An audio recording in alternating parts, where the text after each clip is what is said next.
Hello and welcome to PCMINR.com, and you're watching this video on domain and range of relations and functions by Sonal Gupta.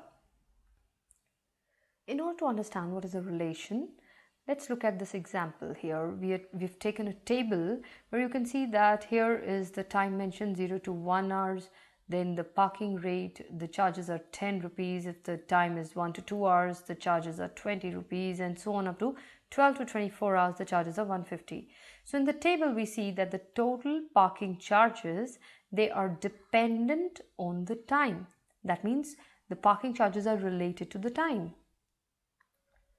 And just to avoid any confusion, like is it for up to 1 hour or for more than 1 hour? So we can make it even more clear by using this type of an equation where we say the time from 0 less than t and less than equal to 1. So that means 0 to 1 hours, it will be 10 rupees. 1 less than t less than equal to 2, which means 2 is included. So up to 2 hours, it will be 20 rupees. For more than 2 to 3, it will be 30 rupees and so on. So more than 12 hours and up to 24 hours, it will be 150 rupees. So we can say that the table of charges and the parking hours is an example of relations. If you just want to describe it in a simple terms, we'll say a set of ordered pairs is called a relation. We'll see into further details.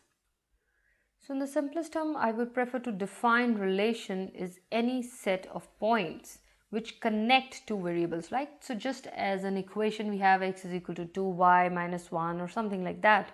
So that is a relation which is expressed as a set of points x, y in a Cartesian plane. Means you put some values of x and corresponding to that you get the values of y.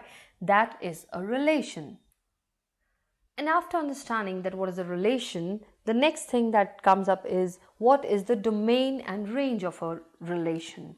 So the set of all possible values that you can put in for the variable, for which of course you get a possible real value, that is called the domain. Like you go on substituting all the values of x in the given example I took for car parking. So time t from 0 to 24, that is the domain of the car parking relation. So we would write it as the domain of car parking relation as t is such that t lies between 0 to 24.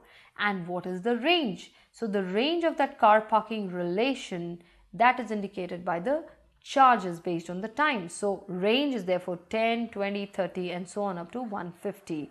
Or in other words, I would say if you write the points x, y, that's x, y relationship, that's x and y are related, then all the x values, they are called the domain, because these are the values which you can substitute according to your wish, and what you get in turn, y, that's the range of a relation. So domain, I would say, is the input, like whatever values of x you go on substituting, you get some values of y. So y is, we can say, the output values.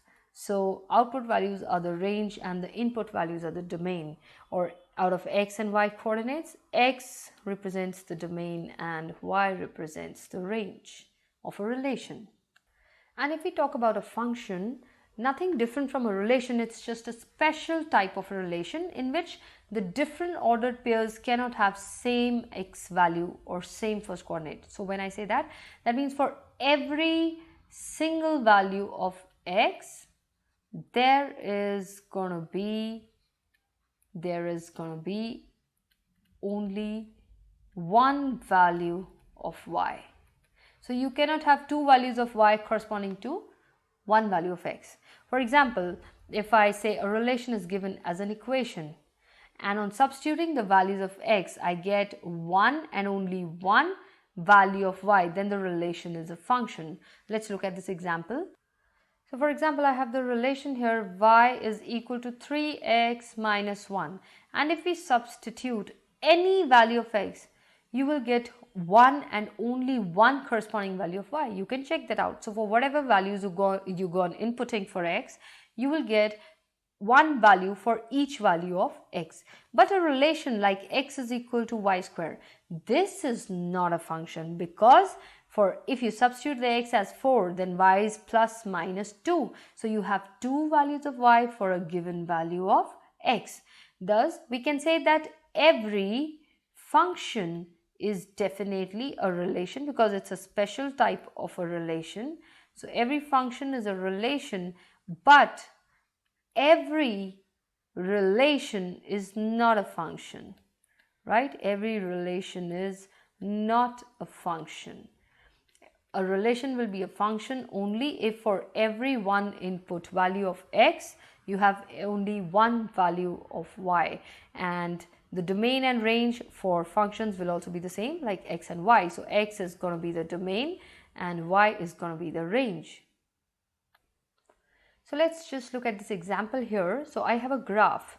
So when you observe this graph, so this is the point -1, 3, and this is a straight line going an arrow to infinity. So we see that for all values of x greater than -1 are included in this. So the domain of this relation is x, and x is such that it is greater than or equal to -1, or x belongs to -1 to infinity. So that's the interval, and the visible range is y.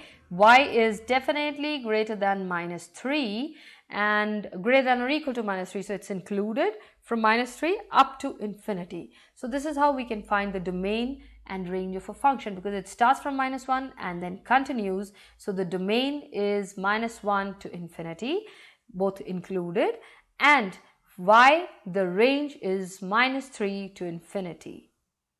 I hope now the difference between the range, between the relations and function is clear, and how to find the domain and range of a relation or a function.